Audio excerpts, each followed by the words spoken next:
Are we alone in the universe? It's a question we've been asking since mankind developed language. The idea that aliens may be visiting Earth is an old ponderance.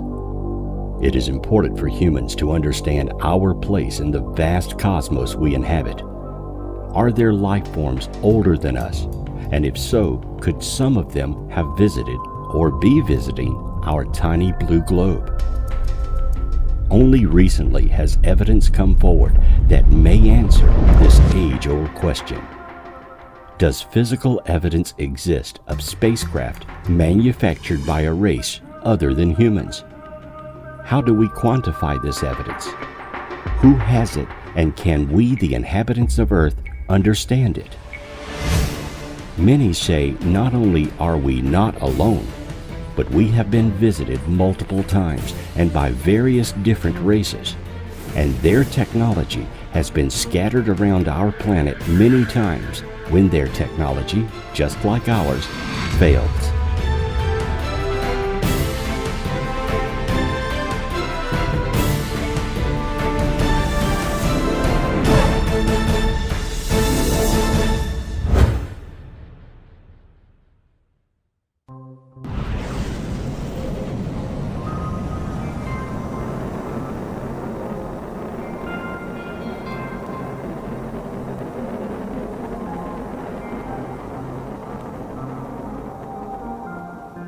All machines fail, no matter how complex or advanced they are.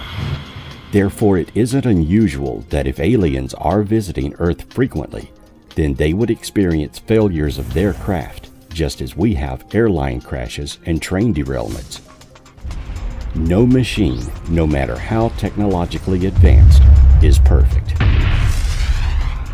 When most people think of a UFO crash, they think of Roswell, New Mexico.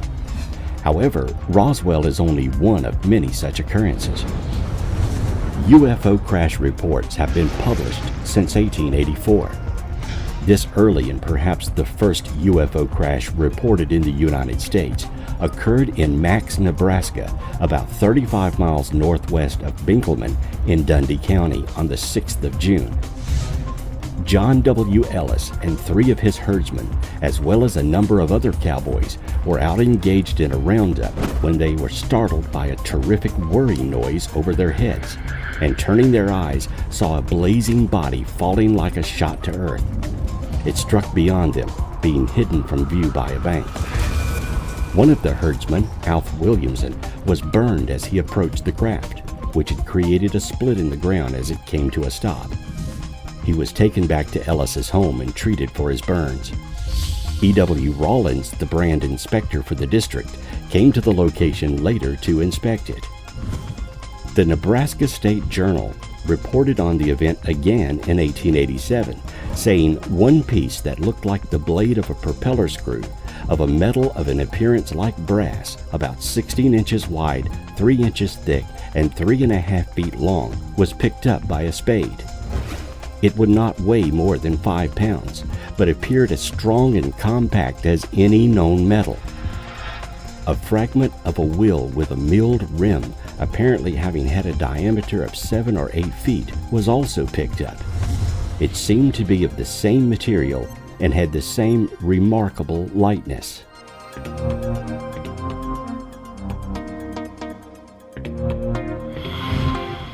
The description of the material in this case is reminiscent of the Roswell debris regarding its lightness and durability. Yet this crash occurred 63 years before the Roswell incident. Some UFO researchers believe that remnants of the metal from this crash could be lost or buried in the Republican River Valley, and that it's possible that in a barn or tool shed there could still be pieces of metal laying around that no one knows where it came from. Perhaps one day someone will discover an unusual fragment from this crash and bring forth physical proof of the existence of alien visitors.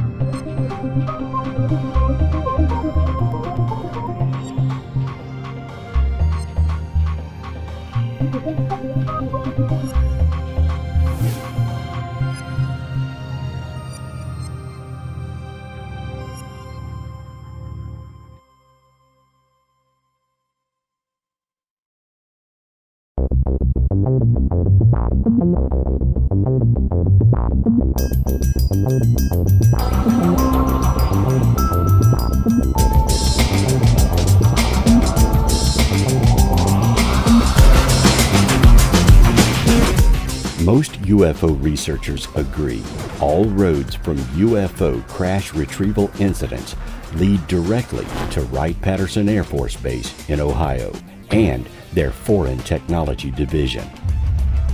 Wright-Patterson's Foreign Technology Laboratories are the final destination for any material recovered from other nations which may have some strategic value to our military. Technology is acquired, then back engineered to determine how it was made and to glean any useful advances that may further our own technology. Not only is Wright-Patterson the logical destination for UFO material, there are many who say they have seen or know of the existence of alien bodies there as well. In 1947, something crashed in Corona near Roswell, New Mexico.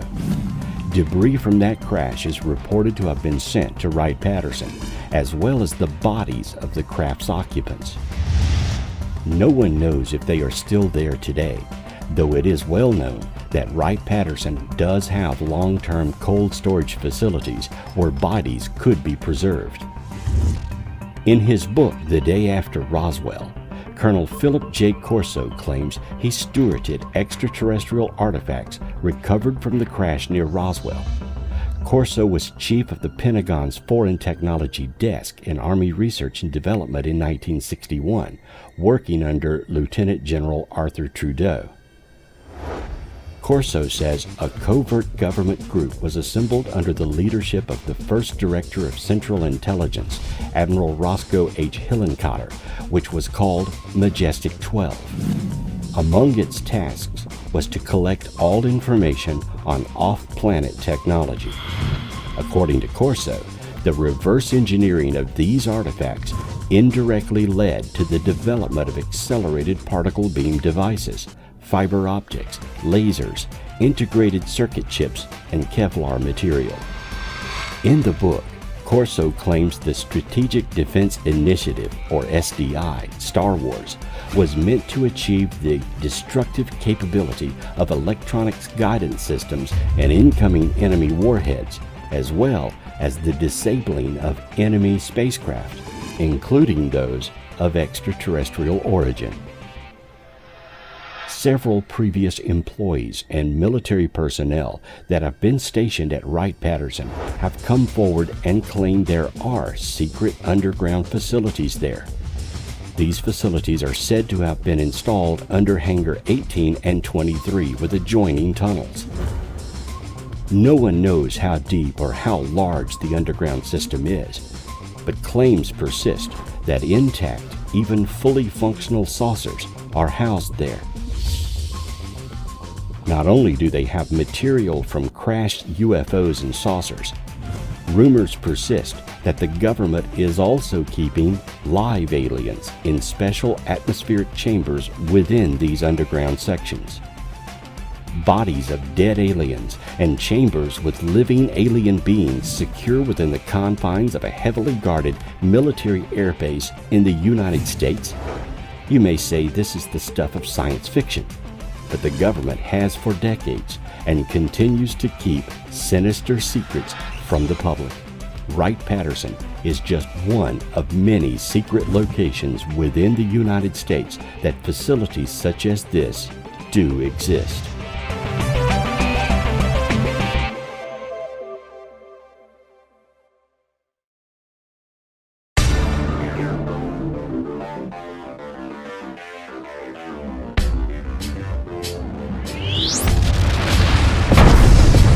The most famous UFO crash would undoubtedly be the Roswell incident. However, nothing crashed at Roswell. The crash occurred about 75 miles away at Corona, New Mexico. The Roswell Air Base was the closest location for the event to be reported and the objects to be ferried to. From there, the UFO crash material was flown to Wright-Patterson in Ohio. Roswell has become synonymous with UFO crash retrievals. Indeed, it is the most investigated case with the most eyewitness reports and deathbed confessions for any UFO incident. Over the years, some of the Roswell information has been proven to be false. Yet at its core, there are undeniable facts that cannot be ignored. The events of Roswell began on either July 2nd or July 4th, when William W. Mac Brazel, a sheep rancher, discovered debris on his ranch after a night of severe thunderstorms. He found the debris to be unusual and had no idea what it could be from. Days later, Brazel brought some of the material to Roswell while on a trip there to look into getting a new truck. He showed the material to the local sheriff, who reported it to Jesse Marcel, the intelligence officer at the Roswell Army Air Base. Marcel, with other officers, drove out to the ranch and collected the material. Marcel was familiar with all flight technology the USA possessed, but was clueless as to what the material was or where it came from. Later, the second part of the craft was discovered, a few miles away, and it too was collected. At this point, what happened next depends on who you ask. However, most researchers agree the material was collected, bodies were discovered, and it all was packaged up and sent to Ohio. No one knows where it is today, though many believe the debris is at Wright-Patterson, and the actual hull of the craft is in a secure location in Nevada within the Area 51 test range called S4. Of course, the government denies any of this happened and maintains no UFOs crashed near Roswell. They claim that the Roswell craft was a basic radar reflective balloon called Project Mogul, and the bodies were simply dummies dropped in the desert in the 1950s. Several witnesses to the Roswell incident beg to differ. Today, there are hundreds of eyewitnesses that have come forward adding more bits and pieces to the Roswell story. A museum has been established dedicated to the incident, and researchers are continuously learning more details, including information that there exists a special military unit whose sole mandate is to recover and deal with crashed UFOs.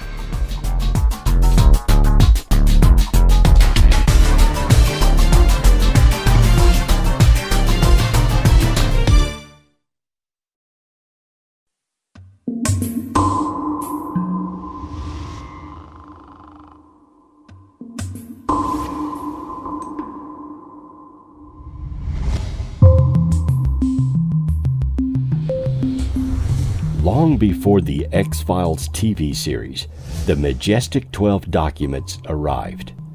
The documents were anonymously sent to TV producer Jamie Shandera's residence in Hollywood, California in December of 1984 in the form of photos on 35mm film. After developing the images, he spent the next few years researching and authenticating them.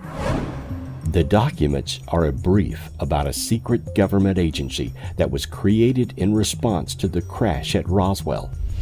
The agency, known as Majestic 12 or MJ-12, would be responsible for handling the UFO extraterrestrial situation in the United States, including but not limited to the cleanup of crashed saucers, dispensation of alien technology to be back engineered, and cover-up of alien visitation evidence. The documents include the first members of the organization. Dated November 18, 1952, they mention the Roswell incident, which happened in 1947. According to these documents, an alien spaceship did indeed crash near Roswell. Its propulsion system was apparently destroyed in the crash, but 4 alien bodies were recovered from the scene. It was concluded that the ship probably originated from outside our solar system and was probably a short-range craft. The document briefly describes another crash at El Indio, Texas in 1950. The MJ-12 documents were said to be briefing papers for President-elect Eisenhower from briefing officer Admiral Roscoe H. Hillenkotter, the first director of the CIA from 1947 to 1950. The documents also list the other members of MJ-12. all high-profile figures in the U.S. federal government.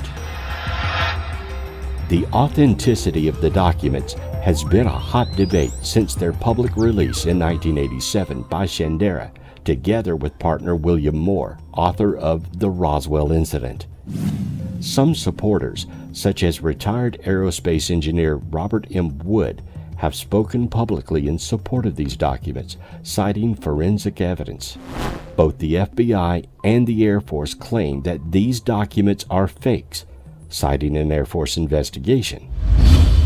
To make matters more complicated, others, such as an alleged ex-special agent for the U.S. Air Force Office of Special Investigations, Richard Doty, claimed that the MJ-12 documents are part of a large disinformation campaign that lasted decades and were orchestrated by the AFOSI to make UFO researchers believe they were seeing alien technology, when in fact the objects studied and observed were secret USA projects. The jury is still out on the truth surrounding these documents, and other supporting documents have been leaked since these. The MJ-12 documents may or may not be real, but the existence of a military retrieval unit has been documented and reportedly involved in almost every crash to date.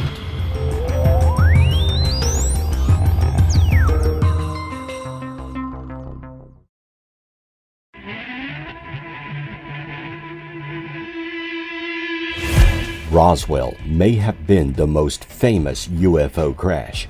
It is by far not the only one.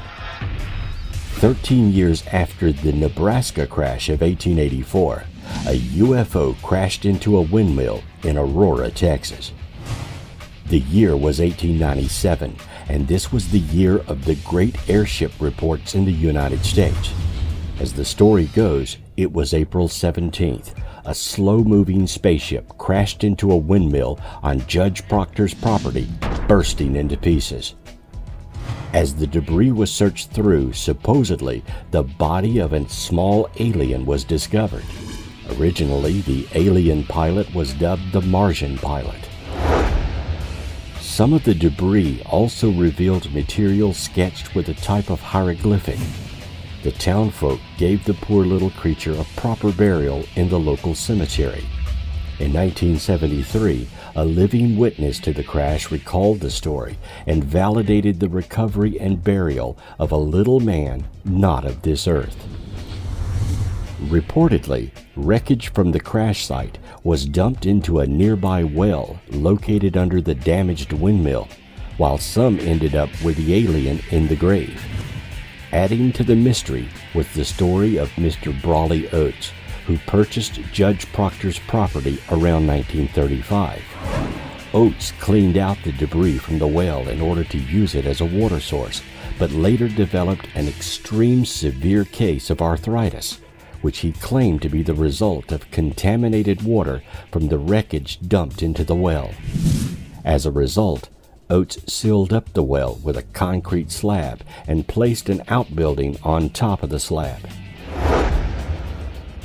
MUFON investigated the Aurora Cemetery and uncovered a grave marker that appeared to show a flying saucer of some sort, as well as readings from its metal detector. MUFON asked for permission to exhume the site, but the Cemetery Association declined.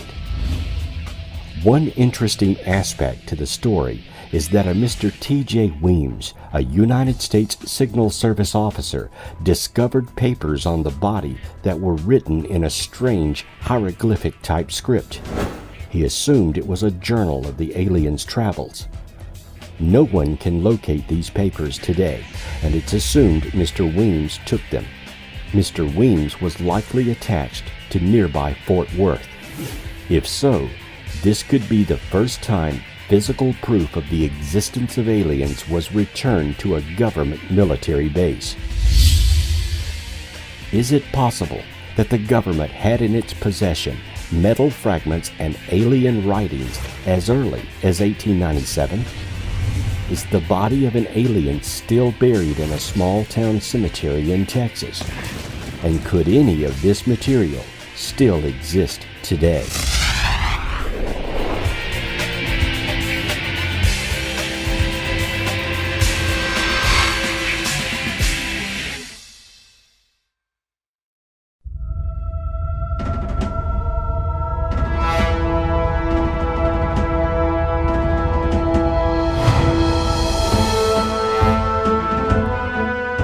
One of the most mysterious stories of a crashed UFO with alien bodies preceded the well-known Roswell event by some 6 years. This case was first brought to investigators by Leo Springfield in his book UFO Crash Retrievals: The Inner Sanctum. He began a tantalizing account of a military-controlled UFO crash retrieval, which is still being researched today. The details of the case were sent to him in a letter from Charlotte Mann, who related her minister grandfather's deathbed confession of being summoned to pray over alien crash victims outside of Cape Girardeau, Missouri in the spring of 1941.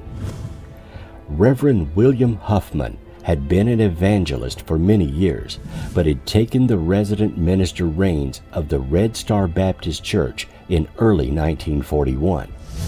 Church records corroborate his employment there during the time period. After receiving this call to duty, he was immediately driven the 15-mile journey to some woods outside of town. Upon arriving at the scene of the crash, he saw policemen, fire department personnel, FBI agents, and photographers already mulling around the wreckage. He was soon asked to pray over 3 dead alien bodies.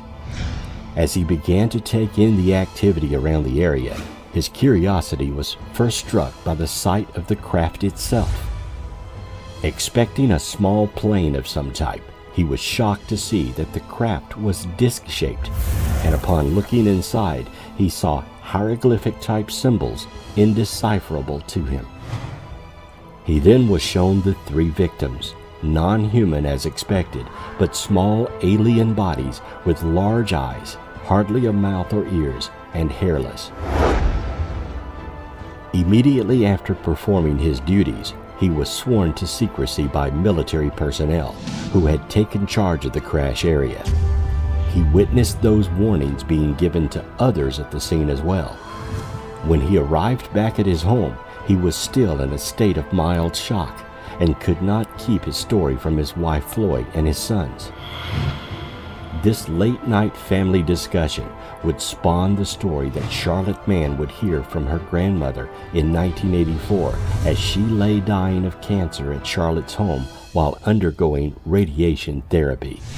Charlotte was told the story over the span of several days, and although Charlotte had heard bits and pieces of this story before, she now wanted the full details.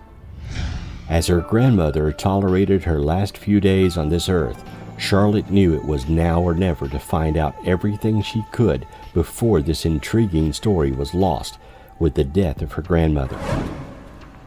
Other living supporting witnesses included Charlotte Mann's sister, who confirmed her story in a notarized sworn affidavit, and the living brother of the sheriff of 1941, Clarence R. Shade.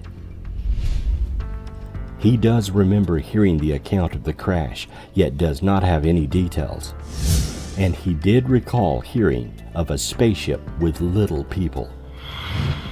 There are also fire department records of the date of the crash. The information does confirm the military swearing department members to secrecy, and also the removal of all evidence from the scene by military personnel. Guy Huffman, Charlotte's father, also told the story of the crash and claimed he had in his possession a photograph of the dead alien. A few weeks after the crash, Huffman was apparently given a photo of 2 men holding one of the corpses found at the scene. Mann's father loaned the photo to a friend but never saw it again. He showed the picture to a photographer friend of his, Walter Wayne Fisk. Fisk will neither confirm nor deny the existence of this photograph. What happened to the bodies of these aliens that crashed to Earth 6 years before Roswell? Could the saucer and physical evidence still exist from this crash, and perhaps it's sequestered away in a vault at Wright-Patterson?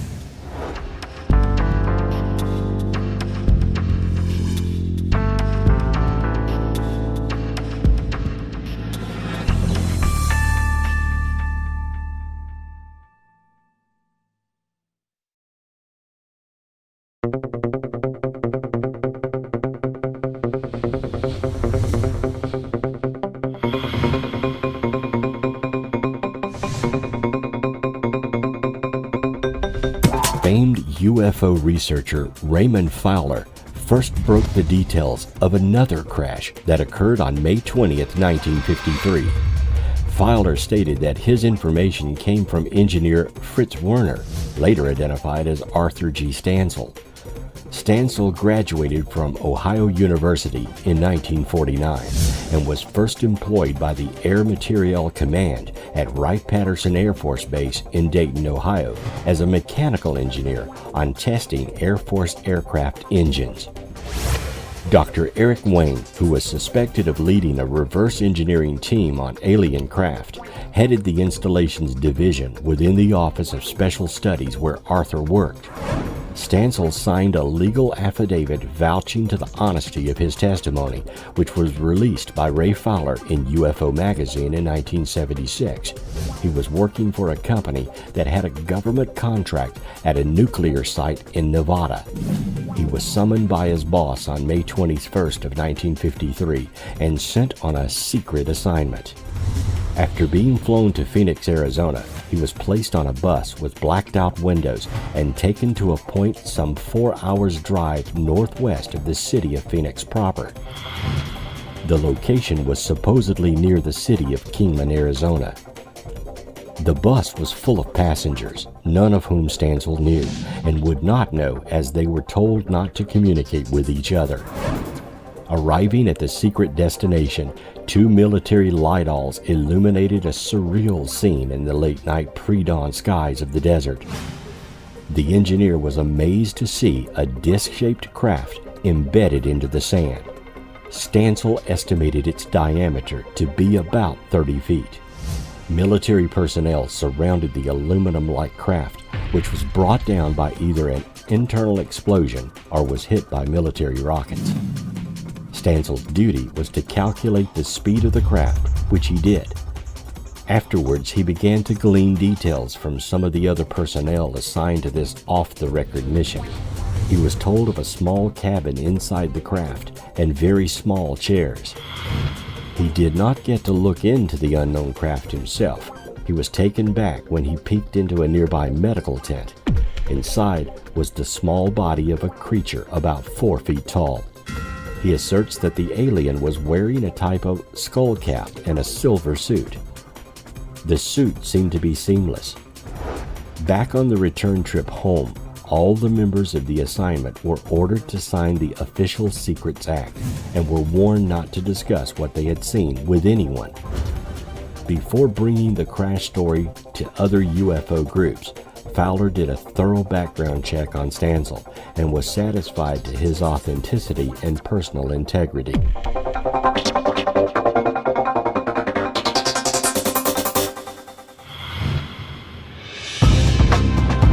There was additional confirmation to the validity of the Arizona crash. Personnel at Wright-Patterson Air Force Base claimed to have been witness to the delivery from a crash site in Arizona. These witnesses claimed to have seen 3 small bodies packed in dry ice. The beings were reported as being about 4 feet tall, with large heads and brownish skin color. The time of the delivery perfectly coincides with the events put forth by Stansel. Unfortunately, the military personnel could not make their names public. Fowler maintains that several other witnesses have come forward in the years following the incident, but the lack of other facts and other testimony leave the case lacking. It would appear that prior to Roswell and after, UFOs were dropping quite frequently from the skies over America. Is it possible the United States were shooting them down? Or could something else have been responsible for the failures that downed these craft early in UFO history?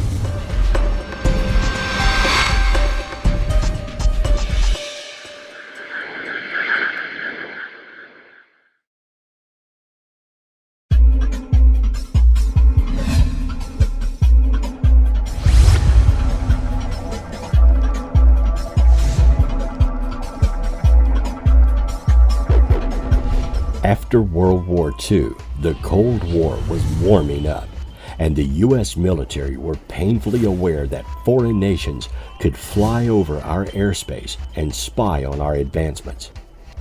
UFO sightings were considered a threat in that they could be invaders, or the hysteria created by UFO sightings could mask an invasion from an enemy nation. The U.S. military and the CIA took UFO sightings seriously, and often fighter planes were on standby to scramble if anything unusual was detected by radar. In fact, events did occur that caused the military to panic and order jets to intercept UFOs over American skies. One such event is when UFOs overflew our nation's capital. From July 19th till the 29th, there were several incidents where UFOs flew over or near the Capitol. Radar confirmed the objects as airliners and fighter pilots chased the UFOs. The objects were seen and tracked on radar multiple times. The sightings of July 26th and 27th also made front-page headlines and even led President Harry Truman to personally call Captain Rupert, head of Project Blue Book, to ask for an explanation of the sightings. Rupert told the president that the sightings may have been caused by a temperature inversion, in which a layer of warm, moist air covers a layer of cool, dry air closer to the ground. This condition can cause radar signals to bend and give false returns. However, Rupert at that time had not yet interviewed any of the witnesses or conducted a formal investigation. The White House concern may possibly have resulted in an order to shoot down the UFOs, as reported in various international news service stories on July 29th of 1952. One such story reported that jet pilots have been placed on a 24-hour nationwide alert against the flying saucers, with orders to shoot them down. An Air Force Public Information Officer, Lieutenant Colonel Moncel Monte, confirmed the directive stating that the jets are and have been under orders to investigate unidentified objects and to shoot them down if they can't talk them down. This is not the only case where pilots were ordered to shoot down UFOs.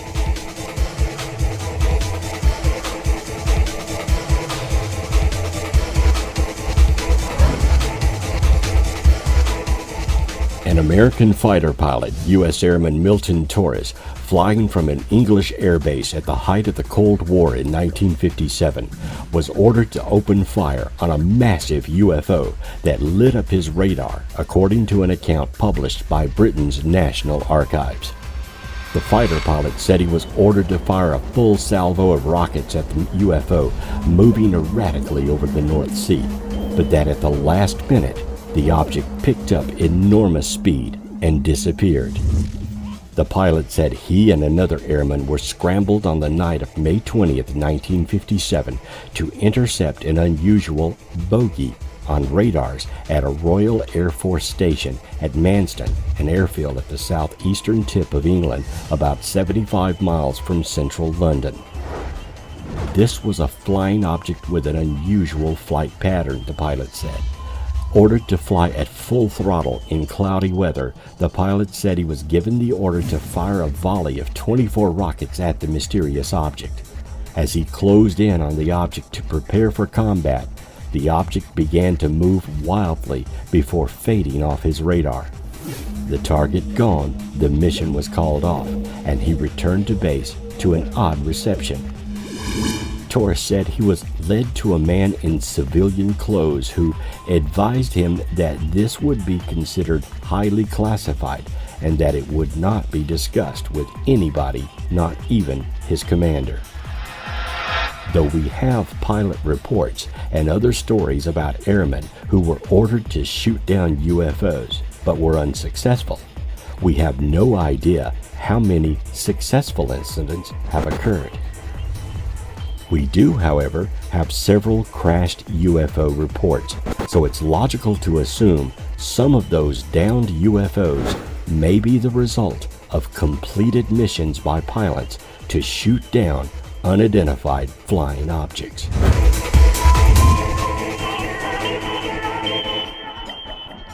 Eye of the intellect.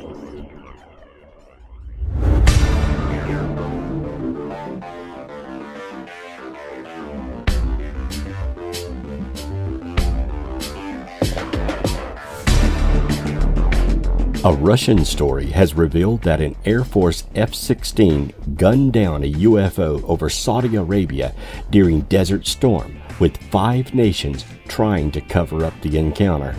Colonel Gregor Petrakov, a Russian official, has come forward and says he was one of the first experts at the crash site in a barren desert region 250 miles northeast of Riyadh, Saudi Arabia.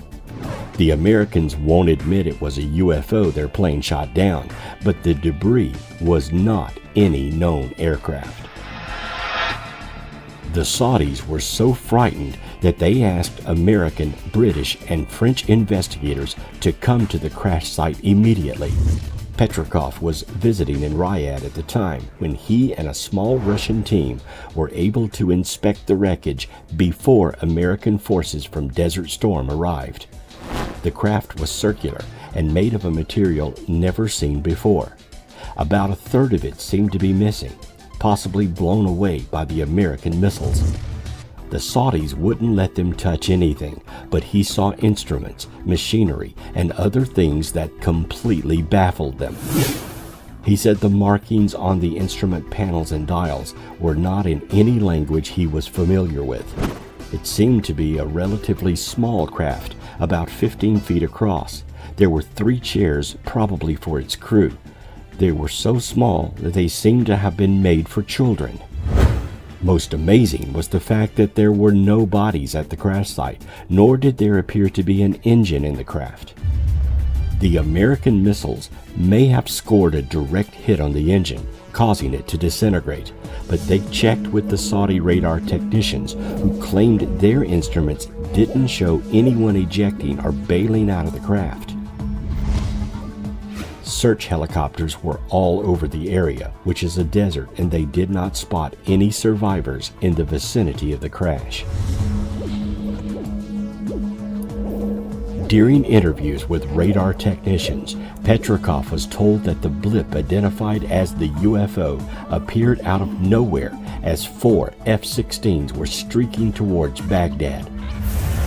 One of the American jets broke from formation and headed for the UFO. The craft started moving southwest away from the jet, and the American pilot gave chase. When the F-16 was within 3 miles, the craft seemed to fire something at the plane but missed. The American then fired 2 missiles. Both hit the target. There was a terrific explosion, and then the crash. When American investigators arrived, Petrakov mentioned he and his team were immediately ordered out of the area and flown back to Riyadh. There were things they didn't want the Russian team to see. The fact that the craft was circular, that there were no survivors, and that it was made of a foreign substance. Petrakov said members of his team were able to sneak pictures without the knowledge of the Saudis or Americans, but he was ordered to turn them over to Russian authorities the next day. Petrakov said American Army engineers gathered up all debris and carted it away for shipment to the United States.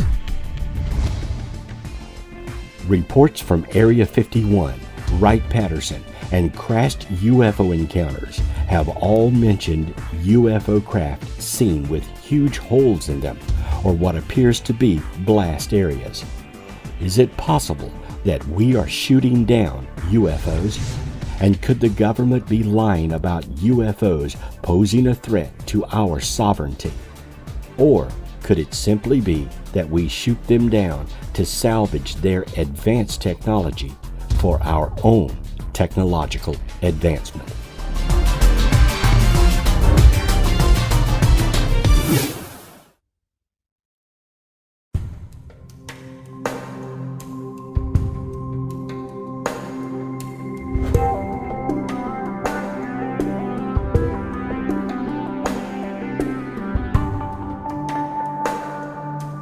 In the late 1980s, at the now famous Area 51 in Nevada, a man came forward who claimed to have worked as a scientist and engineer, reverse engineering extraterrestrial technology at a site called S4.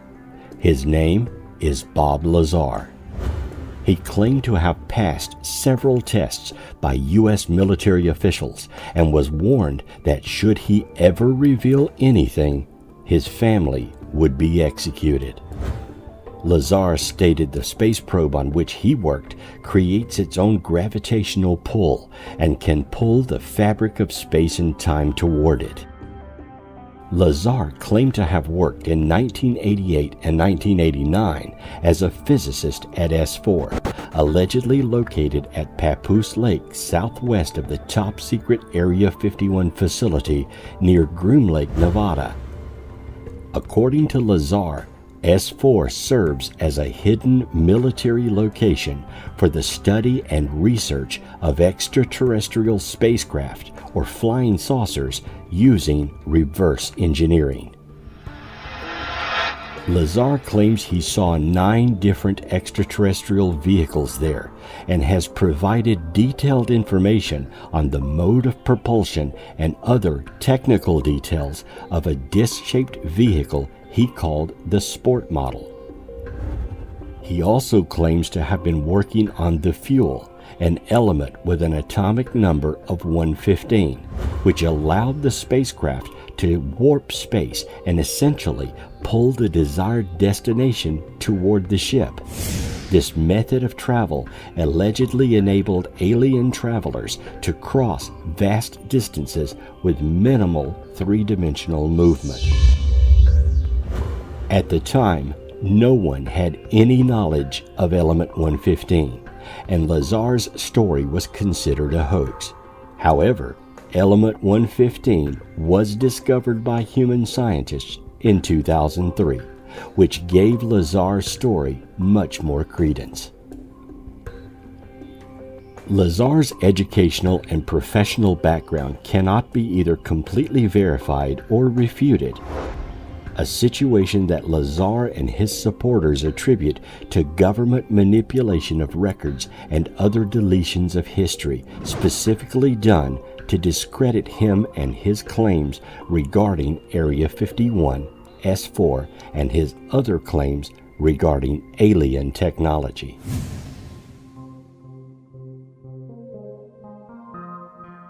Lazar said he encountered several flying saucers.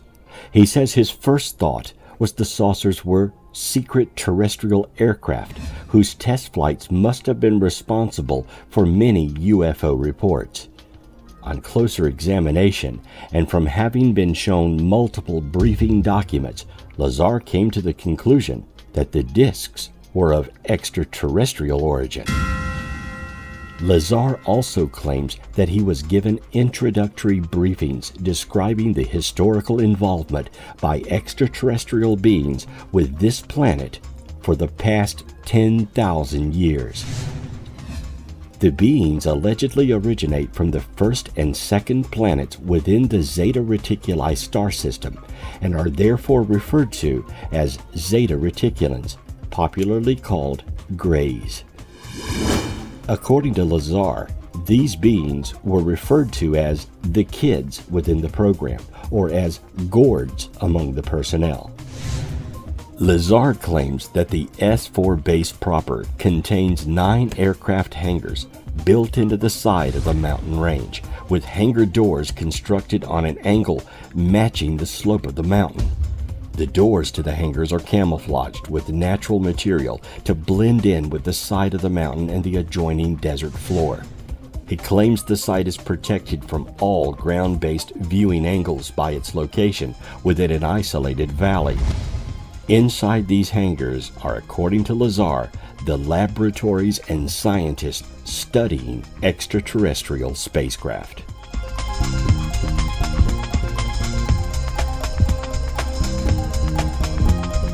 In 2015, Dr. Robert Krangle, a physicist and contractor for Los Alamos, the contractor for S4, came forward and confirmed that Lazar did in fact work at Los Alamos, and he had been in several meetings with him. This was the validation UFO researchers were looking for to confirm Lazar's credentials. Both Lazar and Krangle's projects were compartmentalized. Therefore, neither knew what the other was working on. But the fact they were there proves Lazar did have a top-secret clearance and did indeed work on secret projects. At this point, the naysayers' arguments fall apart. It's highly likely that at this moment, some scientists somewhere are currently working on UFO craft and back engineering their technology for our government's sole use.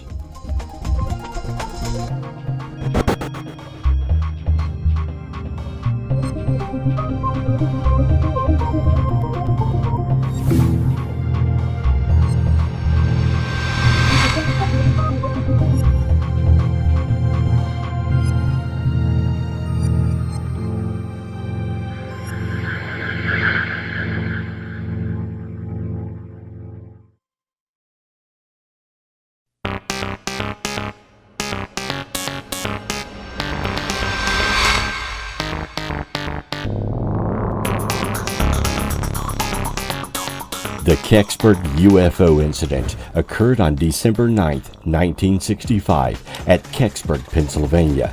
A large, brilliant fireball was seen by thousands in at least 6 U.S. states and Ontario, Canada. It streaked over the Detroit, Michigan, Windsor, Ontario area, reportedly dropped hot metal debris over Michigan and northern Ohio, started some grass fires, and caused sonic booms in the Pittsburgh metropolitan area. It was generally assumed and reported by the press to be a meteor after authorities discounted other proposed explanations, such as a plane crash, errant missile test, or re-entering satellite debris. However, eyewitnesses in the small village of Kecksburg, about 30 miles southeast of Pittsburgh, claimed something crashed in the woods. A boy said he saw the object land. His mother saw a wisp of blue smoke arising from the woods and alerted authorities. Another reported feeling a vibration and a thump about the time the object reported landing.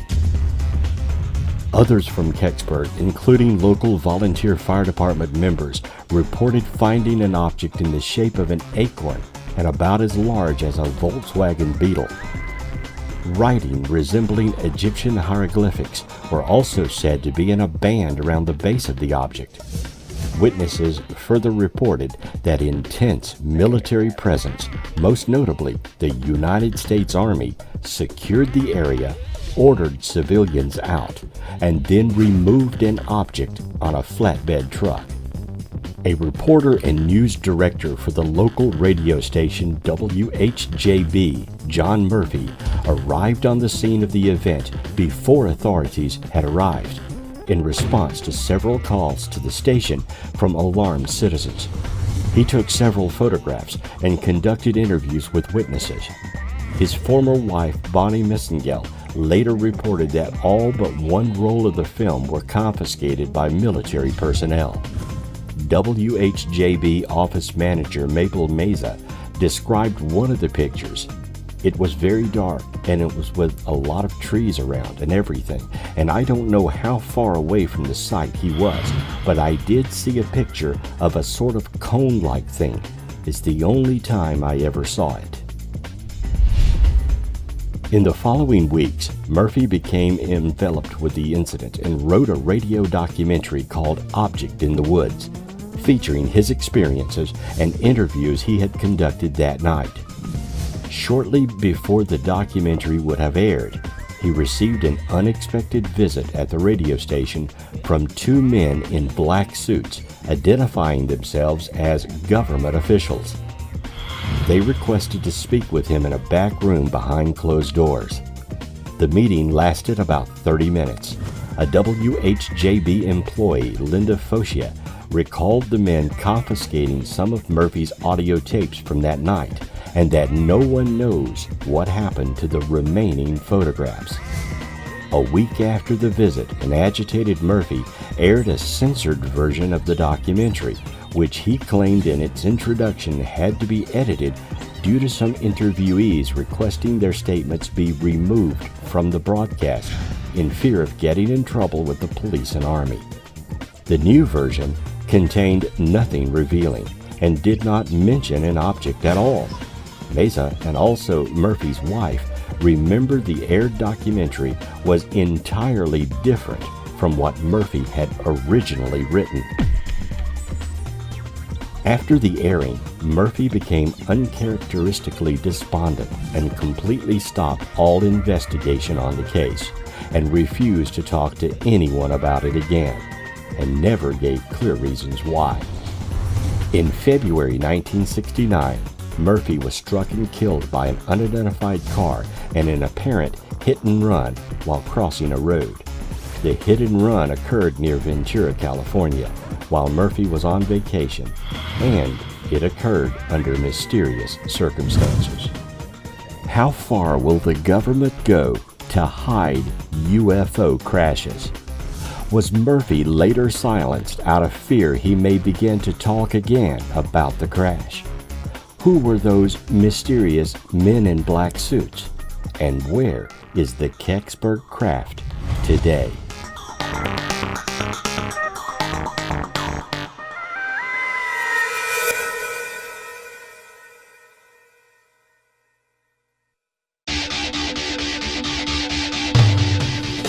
The fact that UFOs crash seems to indicate that they have vulnerabilities.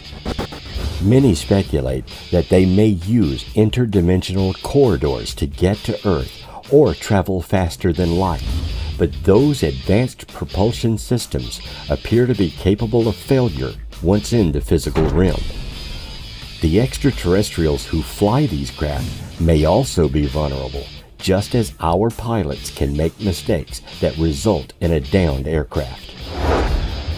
There can be a multitude of reasons why UFOs crash, including being shot down by our missiles and lesser technology. It's also possible that extraterrestrials allow their technology to fall into our hands, perhaps only to see what we may do with it.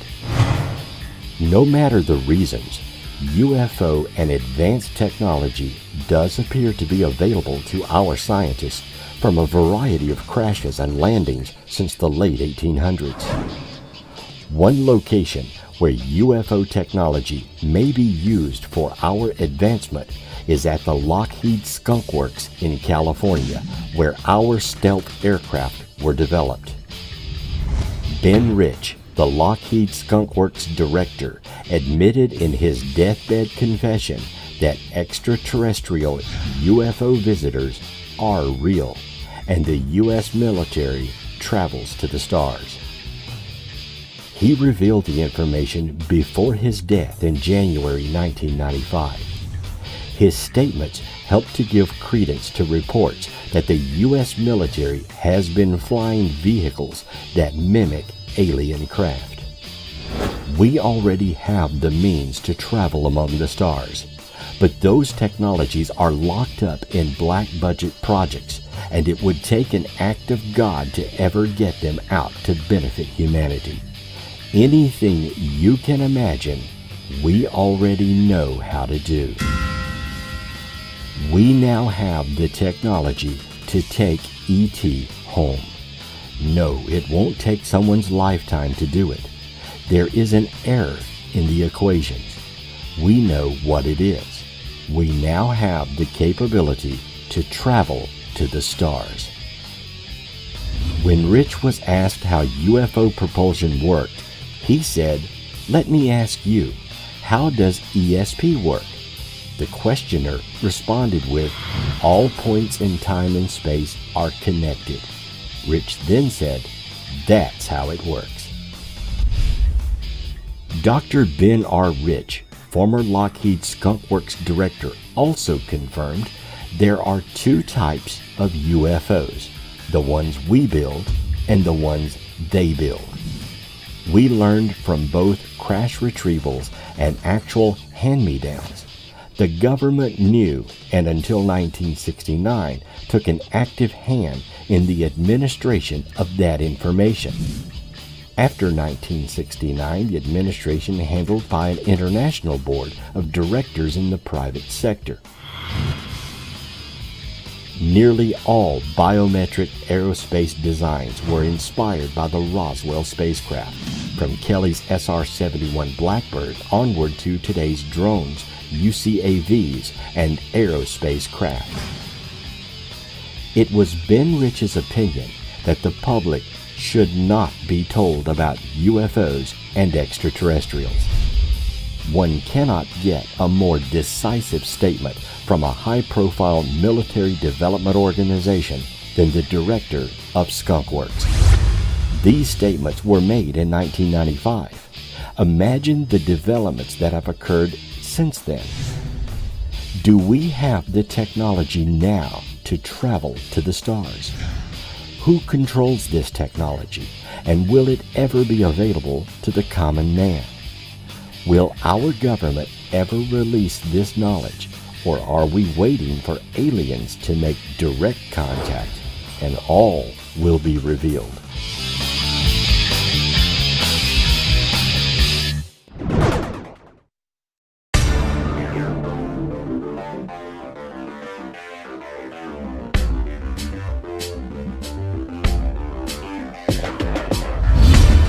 Over the years, government and military personnel have come forward and described their involvement with crashed UFOs in their retrievals. Another military officer to claim he was part of a retrieval unit is Clifford Stone. Staff Sergeant Clifford Stone served in the U.S. Army for a 22-year period from 1969 to 1990. He claims that he was recruited into an elite UFO retrieval team due to his natural ability to telepathically communicate with extraterrestrial biological entities, or the government's designation of aliens, EBEs. He claims that he was picked out during his childhood by the U.S. military and had an Air Force captain regularly visit him on a weekly basis, who encouraged Stone to pursue his interest in UFOs and eventually influenced his decision to join the military. Upon joining the Army, Stone found himself starting a very untypical military career in a highly classified project he subsequently learned was called Project Moondust. Stone says he was initially given training in nuclear, biological, and chemical warfare at Fort McCallum, Alabama, and then given regular Army assignments until called away to perform his UFO crash retrieval duties when required. A mysterious colonel was the individual who supervised Stone while performing his covert duties. Stone claims that when required for UFO retrievals, he was typically called out for temporary duty to serve between 3 days to a week, but in some international cases, these could take longer than a month. His Army service record refers to him only performing clerical duties as a typist and has no reference to his alleged training for or assignments with UFO crash retrieval teams. Some support for Stone's claims of having worked in covert UFO retrieval projects is extensive documentation Stone uncovered to support the existence of classified UFO crash retrieval teams associated with Project Moondust, and of crash retrieval operations in various countries. Stone began in the late 1970s to use Freedom of Information Act requests to uncover information disclosing the existence of Project Moondust that was created to recover debris of UFOs. In addition, Stone's military service was characterized by his determination to disclose UFO information, even though this was highly unusual for someone engaged in full-time military service. His efforts were not viewed favorably and even opposed by his Army supervisors. Stone claims that during his first recovery operation for Project Moondust in 1969, he was assigned to guard a captured EBE. The EBE revealed to Stone during their telepathic communication that it felt fear and intended to escape. In order to ensure the EBE's safety, Stone decided to help the ET escape. Stone cut through a fence and allowed the creature to escape, where it was retrieved by a UFO outside the airbase where it was kept. Though he was censored and punished for helping the alien, he was allowed to continue his duties as an interface for ETs. If any of Clifford Stone's claims are true, then there does exist an organization outside of the military and congressional chain of command that frequently works with UFO aliens, and apparently they have a broad reach to keep it secret. Could the government have captured aliens held against their will on military installations around America and abroad? What have we learned from them? And will we ever be told the truth about aliens on Earth?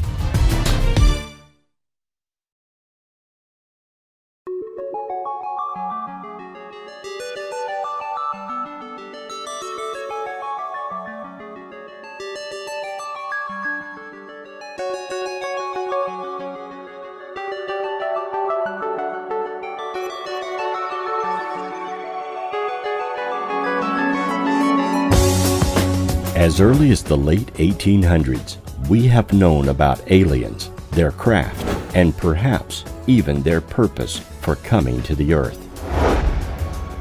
Slowly over time, we have accumulated several craft, various technology, and even the bodies of occupants of UFOs, some apparently captured live and perhaps still living today.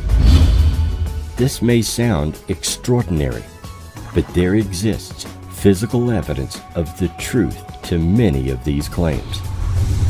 There exists today specially designed military units whose sole purpose is to arrive at a crash site early, contain the area, capture any living aliens, and gather up any dead aliens along with their technology. Then transport the craft and debris to secret installations far away from the prying eyes of American citizens. We may never know the full extent of this massive cover-up, much less be allowed to view this evidence. However, nothing can remain a secret forever. As more people come forward and expose the truth about UFO crashes and their containment, the day could come where someone blows the lid off these atrocities and the truth is revealed for all.